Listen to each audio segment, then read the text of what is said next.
Welcome to the Risk Reversal Podcast. Guy Adami, always joined by Dan Nathan. Yes.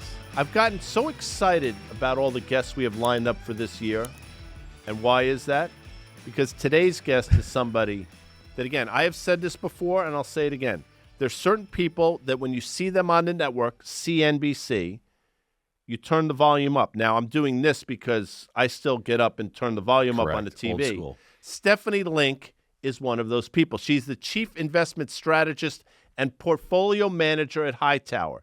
You can see her on Worldwide Exchange. You can see her on the Squawk Box. You can see her on the show, what is it, Squawk on the Street. You can see her on the Halftime Report, the Closing Bell, Overtime. You know where you don't see her, though? The Fast Money. Why is that? Because Stephanie she doesn't Link, like us. Welcome back to the program. How you doing? Thank you so much, guys. It's so great to be here.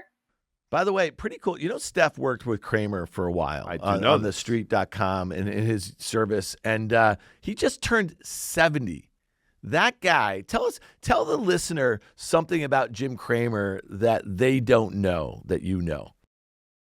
Well, we share the same birthday.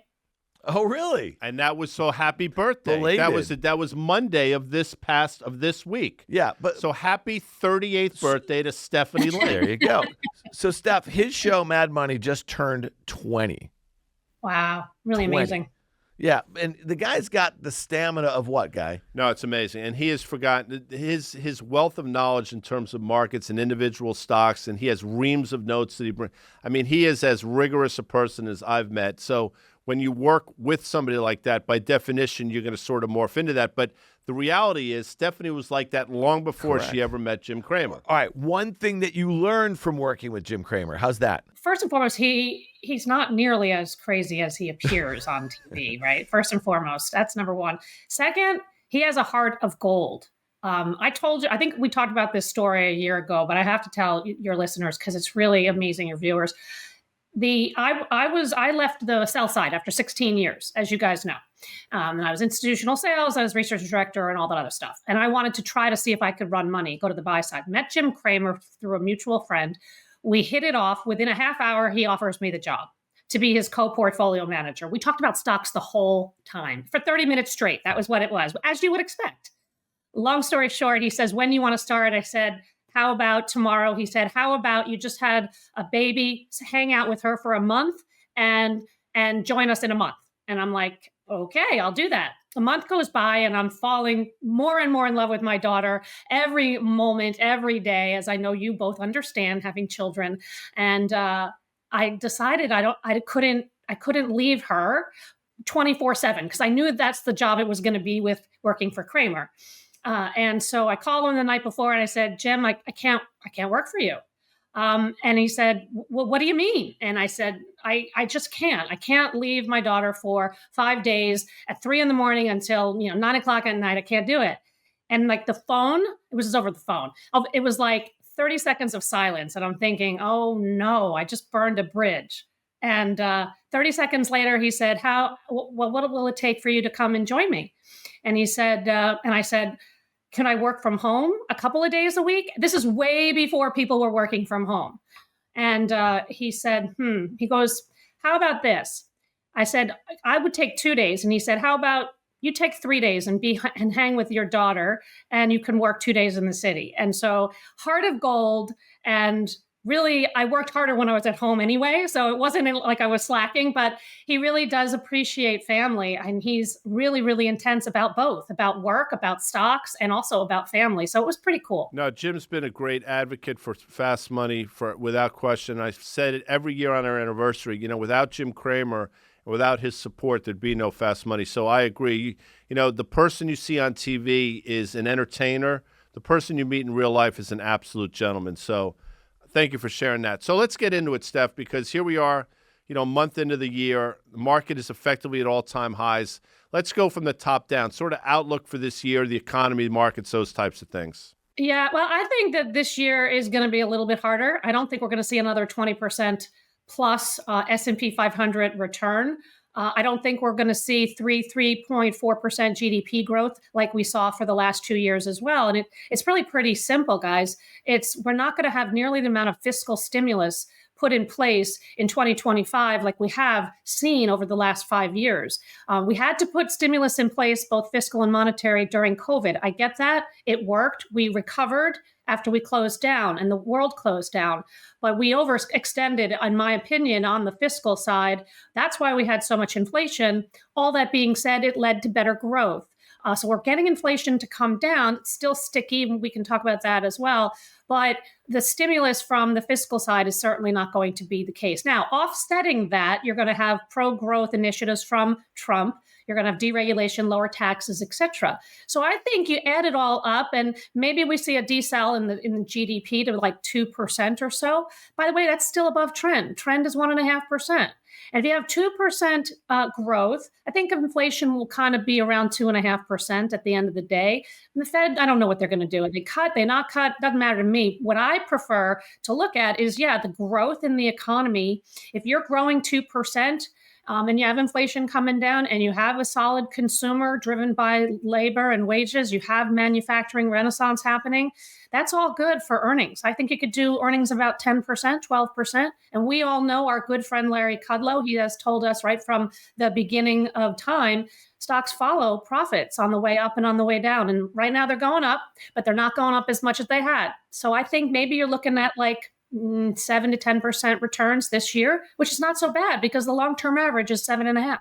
Yeah, let's back into that. And by the way, your friend, Larry Kudlow, when I think about what the average consensus price target amongst, sell side strategists, and again, who really cares about that? But 6,600 or so, here we are in and around this kind of $6,100 level. And so when you talk about 6, 7, 8% returns, that kind of is in line with where, the street is right now. The only problem that I have, Steph, is that FactSet has consensus EPS growth year over year at about 13.5%, right? So at some point, there's going to have to be, a downgrade to S&P 500 earnings. And what's different about 2024 is that there was double-digit expected earnings growth, and they kind of came in line. Like you didn't see that number come down over the course of that year. So how do you think the markets take that as we start to kind of see those estimates come down a little bit? And, again, we're not expecting huge year-over-year performance of the S&P 500 if you're looking at the sell side,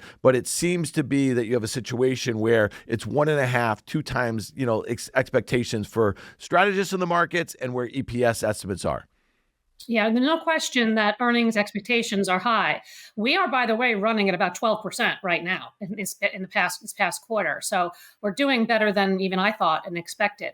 Where I could be wrong, where we all could be wrong, is on the margin side. There are a lot of strategists out there and economists and a lot of analysts that think that margins have peaked. I think that that's going to be your surprise to the upside. I think companies have done an amazing job on margins, on protecting margins and on expanding margins. So where I could be wrong is if we get mid-single digit revenue growth, but we do get margin expansion, we could do better than like a 10%, 7 to 10% earnings growth figure.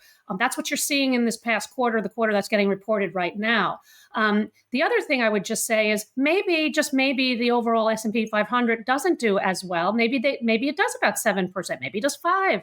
But I do think that there are pockets and sectors that could do better. And I don't think it's going to be Mag 7 again. I really don't. I mean, secretly I'm hoping, because that's not the way my portfolio is positioned at all. And it kicked my butt not owning the Mag 7 in a big way last year. However, I do think that there are other sectors that are perking up. We are seeing a broadening out. And the reason we're seeing a broadening out is because you're seeing earnings growth in these other sectors as well. I mean, energy, healthcare, financials have actually led on the earnings front more so than technology this past quarter. So I think you're going to see kind of the baton getting moved a bit. That's not to say you don't want to own technology. We can talk about that if you like, but I do think you have to have a barbell, and I think you want to own different sectors this year. Well, we'll talk about the sectors in a second for sure. You teed us up for that. But before we do that, let's talk about this move in interest rates, which, again, when the Fed started cutting, 10-year yields were 3.6%-ish. You saw them rally all the way up to 4.8%, back down to 4.4%. We got up to 4.63 this week. Let's call it 4.5 now, just to sort of split the bit a bit. What are your thoughts in terms of where rates go and what it means? I'm of the belief that rates go higher, and I think they go higher for the wrong reasons. Curious as to your thoughts. Yeah, well, I think that we're going to be in a like anywhere between like 4.2 to maybe 4.8%. We're going to be in a trading range. I think the reason why, as soon as the Fed cut and rates backed up, I'm of the belief is because growth has been better than expected. I mean, we are going to grow about 3% in the first quarter of this year. That's way more than I even expected. As I said, I'm expecting a decel, and we're not seeing a decel. The Atlanta Fed tracker officially is at 2.9%. And I know that number moves all around. That's why I say, like, where are we going to go? We're going to grow 2, we're going to grow 3, but it's above trend. And that's one of the reasons why I think the rates backed up initially. I think right now the market's trying to figure out the Fed. Do they go at all? They're trying to figure out inflation. Does it start to reverse? And I still think that inflation is in that 2.5%, 3%. I know we got hot numbers this week, but the PCE numbers seem to be in check and okay. It's not where the Fed wants it to be. That's why I say I don't know what the Fed is going to do. Maybe they don't do anything this year. But if you have the better growth, you don't need the Fed to really aggressively cut, in my mind, especially if you have a consumer that remains pretty resilient. When we think about employment, so we were just talking about obviously inflation and kind of growth, but when you think about employment, we have unemployment at 4%, right? And we have a situation where when the Fed started cutting interest rates in September, they talked about being supportive of employment, right? So obviously they have that dual mandate, stable prices, full employment. So when you think about, government workers likely, I don't know, maybe it's a few 100,000 get cut over the next year or so. And then you see a headline like we did recently from Chevron this week that they're cutting 20% of their workforce. I don't know about you. When I saw that number, I thought it was off by a zero or something like that. 8,000 workers. So what does that mean to you as it relates to, what the Fed was focused on a few months ago, what we might be seeing on the employment front, and then you see companies like Chevron taking a whack at their employee base like that? I look at the weekly initial jobless claims as a leading indicator. I don't look at the non-farm payroll numbers. I think that, and you're at very low levels. You're at 213,000 that we posted today. We're at about 220 on average for the 4-week moving average. I tend to look at it, smooths it out a little bit, just by a heads up. And I know you guys know this number.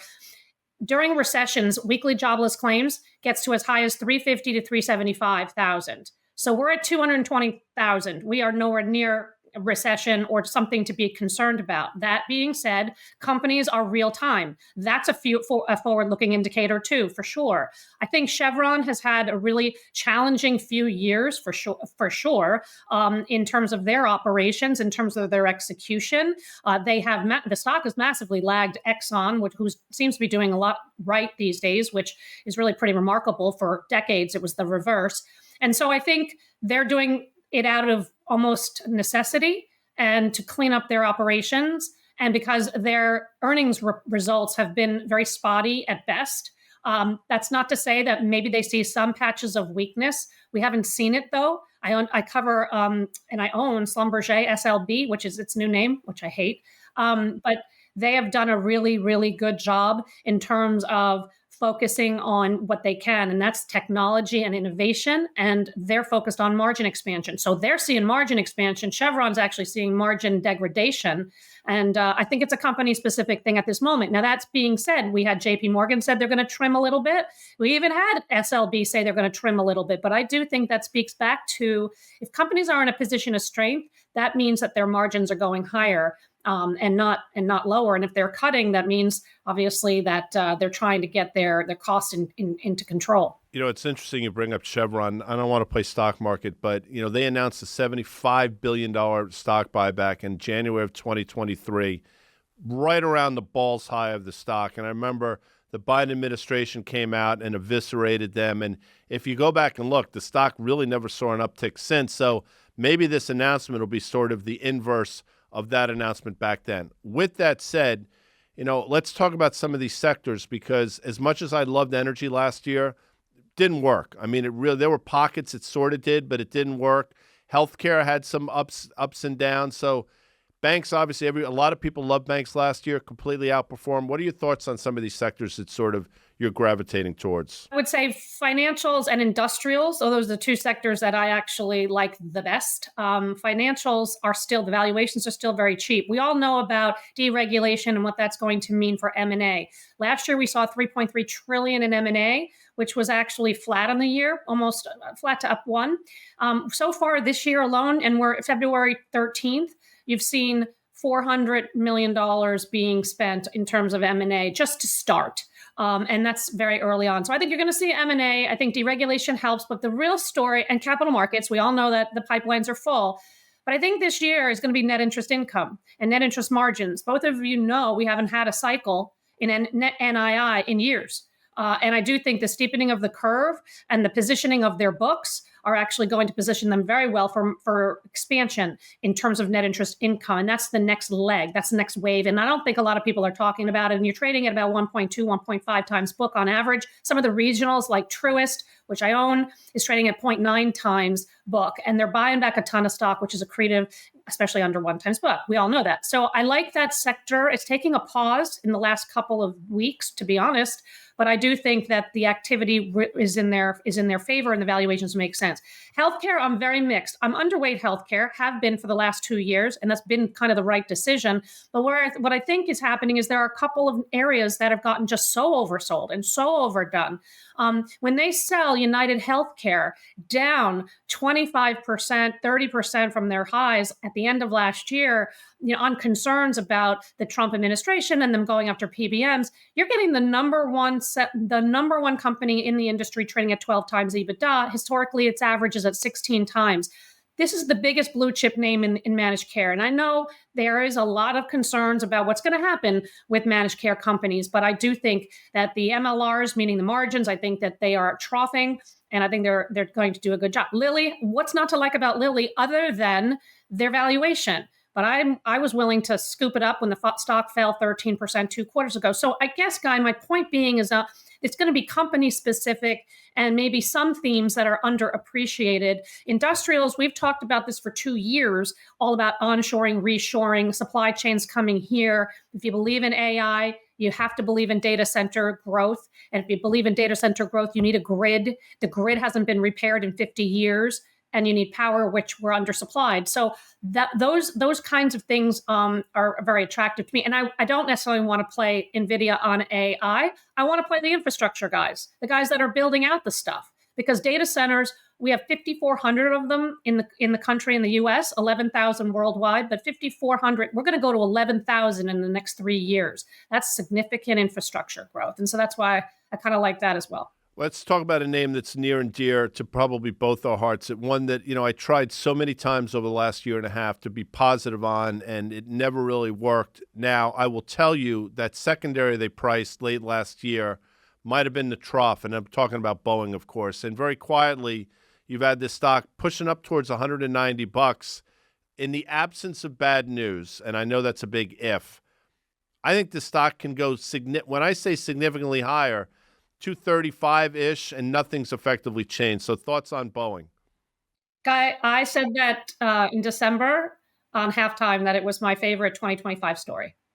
So I am very big in it, and I've been adding to it on any bad days. So it's a really fairly big position. But you're right. You're 100% right. Like, if nothing goes wrong, and that's a big chance that I'm willing to take, but it's because of their new CEO. And the new CEO, when he was at Rockwell Collins, when he was a CEO there, the stock was up 100% in 3 years, and the market at the time was, if you can compare it, was didn't return nearly that much. But in 3 years' time, he was able to fix that company and then eventually sell it. And I think, not to say that he's going to sell anything in terms of Boeing. Maybe there are parts that they can sell. I don't know. But I just think better execution. He's an engineer. He's going to be located in Seattle, which is where he should be, not in Chicago and not in Washington, D.C. or Virginia. He should be where the manufacturers are. He's building relationships and repair. And I think at the end of the day, the most important thing, he may be able to improve the execution, but this is a supply problem. This is not a demand problem. Between Airbus and Boeing, they have 13,000 planes in the backlog, 7 years worth of backlog. So they just need to be able to execute on production, and they have. And in fact, in January, I think one of the reasons the stock did well in a crappy quarter, and it was really bad.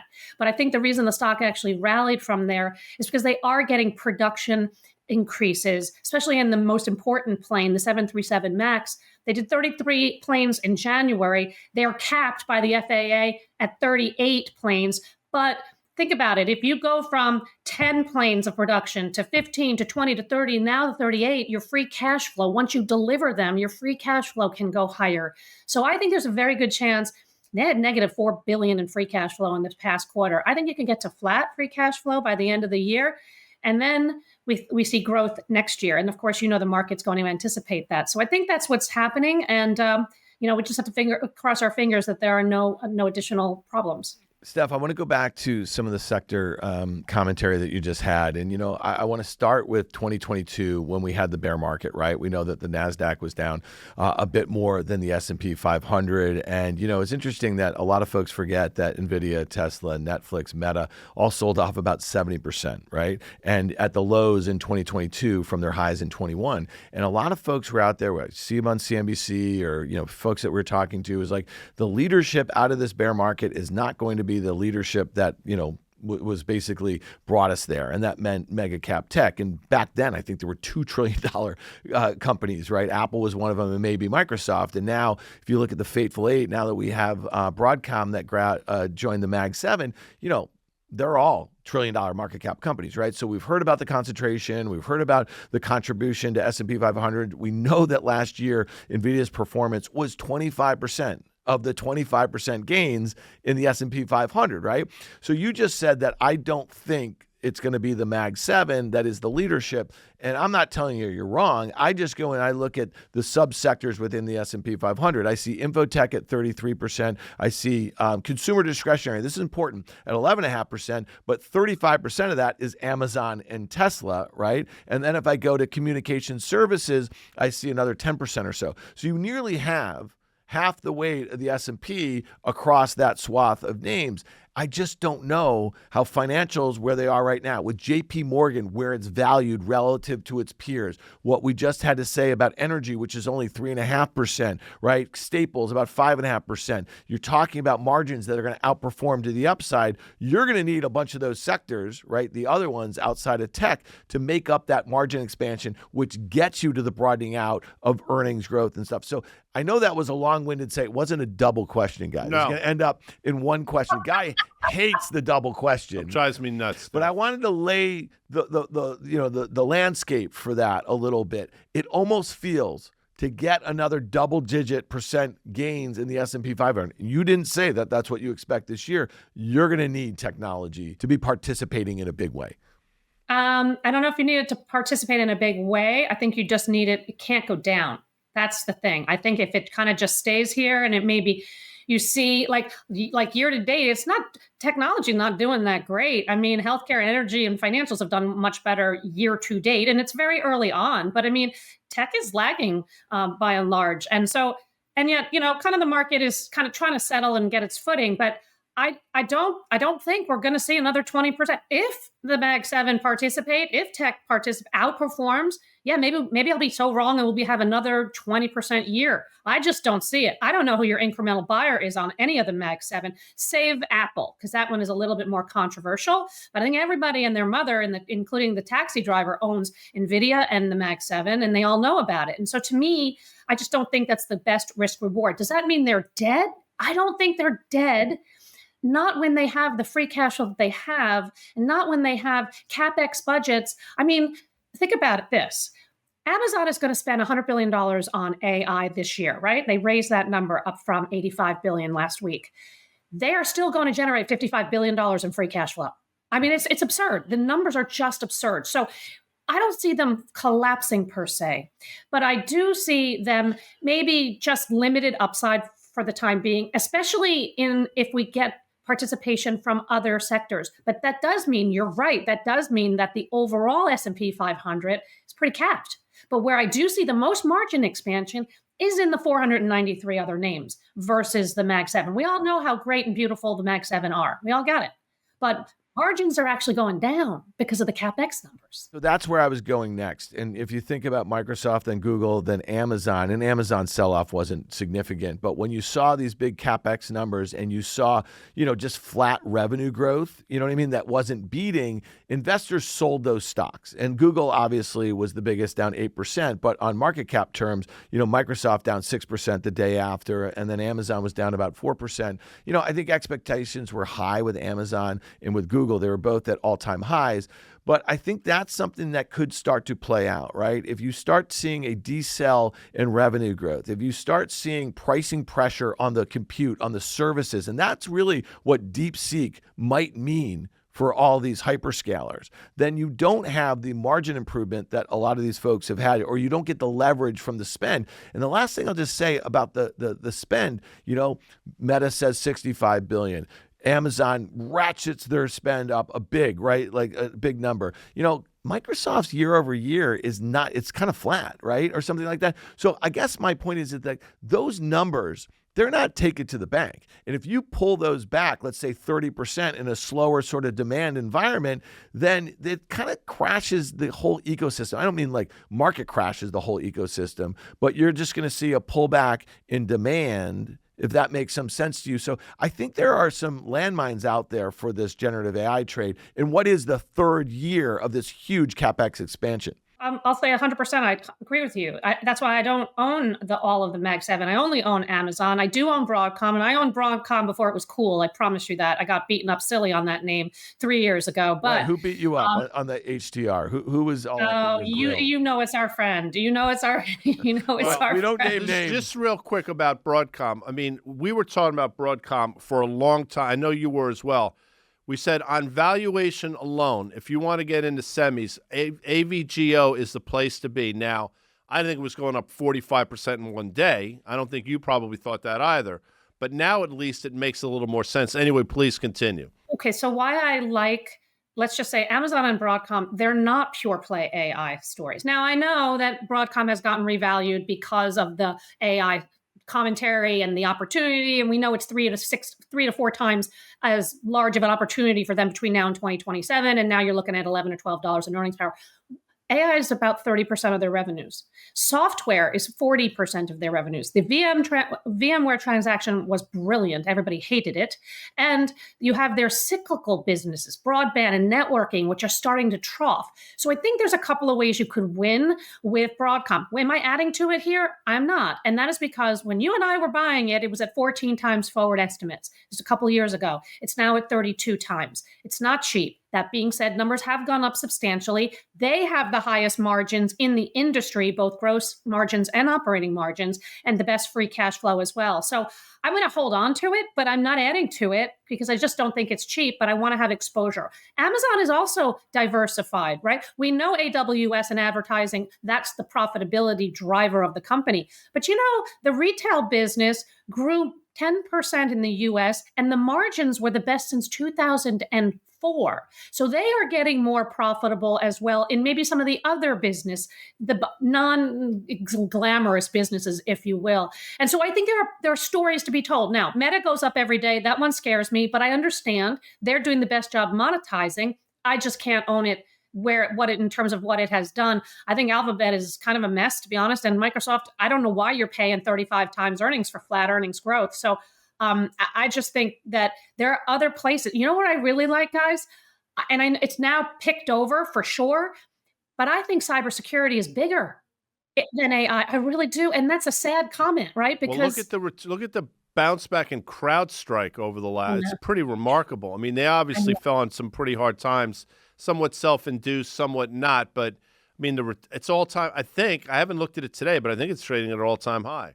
Yeah, I never owned it, and then it collapsed in the summer, and I'm like, oh, best in class on sale. This is a glitch. I mean, they're going to get through it. Great management team. So I got kind of lucky on that one. I'm interested in Palo Alto tonight.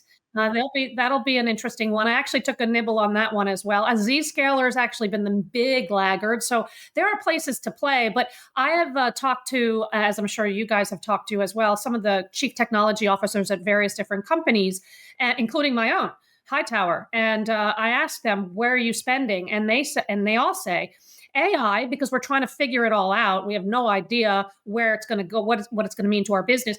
And cyber, because we can't wake up in the morning and lose our business. And all other spend is going to grow, but not nearly what these two segments and components will grow. And so that's a big tailwind. And that's why I don't want to get so negative just on, kind of the Mag 7, but look for other ways to play AI. And that is cyber and that is infrastructure. Zscaler was everybody's darling into 2021 and valuation got in the way. And it's still, even with the move lower, valuation's a problem. But I mean, I wouldn't put it past in the environment that we find ourselves in for somebody to spend $50 billion to buy like a Zscaler. It's not ridiculous. With that said, I'm going to pivot real quick to sort of market structure stuff. And you teed me up really well with these individual stocks up and down. I mean, Broadcom is a great example. I mean, that stock moved 35, 40% in 10 minutes. So, and we're seeing this up and down and across a swath of industries. So you have individual stock vol, and you have a VIX that's trading either side of 15.5 right now. Does that make sense to you? No, it really, really doesn't. It's scary, the moves that are happening. I don't know. Is it the kind of the Reddit traders? Is it just like the leveraged ETFs? Yes, I think that's a big part of it. I just think that it's hard to make sense of it all. It's not my expertise. I am aware of it. It bothers me for sure. What I try to do is just take advantage of it. Like we were just talking about CrowdStrike all the way on the down. I mean, it fell 41%. This is a number one company in the industry, down 41%. Like, I'm just looking for opportunities. And yeah, like when you get lucky and a stock is, IBM, we've talked about that one. They had a great quarter. That stock was up 10%. Like, it's crazy. So I try to kind of maneuver around the positions and just try to do as much homework as I can to have conviction, especially when the stocks come down. Steph, a couple more questions here, and we really obviously appreciate your insight. And it sounds like you have, a relatively cautiously optimistic view of the economy. You have not overly aggressive assumptions for returns for the S&P 500. You see some of the internals for the economy doing just fine. One of the weak spots we're all going to keep a close eye on is obviously the employment picture.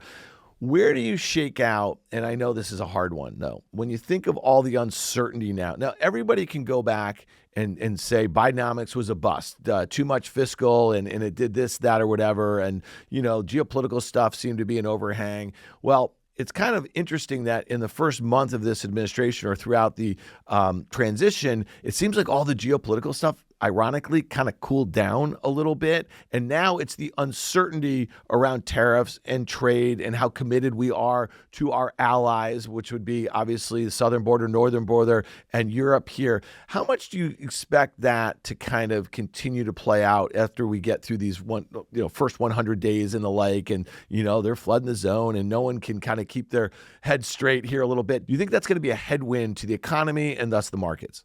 Well, I think we have to get answers first in terms of Mexico and Canada.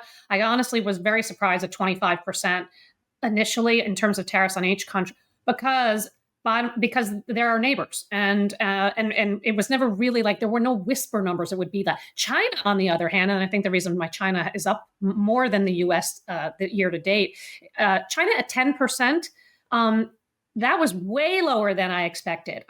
I was hearing numbers like 30 to 60% tariffs. So we have no idea, but let's just say it's 25, 25, 10. It doesn't seem like it's going to be 25 and 25. That's going to come down, but let's just say it is. That's about a 7% hit to revenues in the S&P 500. It's about 5 to 7% hit to earnings. So we really can't afford it, but it's not a disaster when we're talking about the economy where it's growing and in terms of where we talked about earnings and revenues and that sort of thing. Certainly the markets are trying to suss all of this out. But he is, the art of the deal guy. And I just think it's not going to be nearly as bad. I also think you got to pay attention to what did inflation do back in Trump 1.0, and it was 1.9% on average. He ran on lowering inflation. He's going to have to figure out how to get that to be the case. And so we'll have to see. But it's all part of the reason why, you guys know me, I'm usually very positive. I'm very optimistic. I'm always looking at glass half full. I'm less so this year because there are all these moving parts. And I think it's prudent to do so because we just had amazing returns over the last 2 years. It's not that easy, right? We all know that. It's not that easy. Stephanie Link, we value your intellect, your market acumen, but of equal importance, your friendship and your support of us over the years. And you should always turn the volume up when Stephanie Link appears on a myriad of different shows on CNBC. Thank you, Stephanie, so much. Thanks, guys.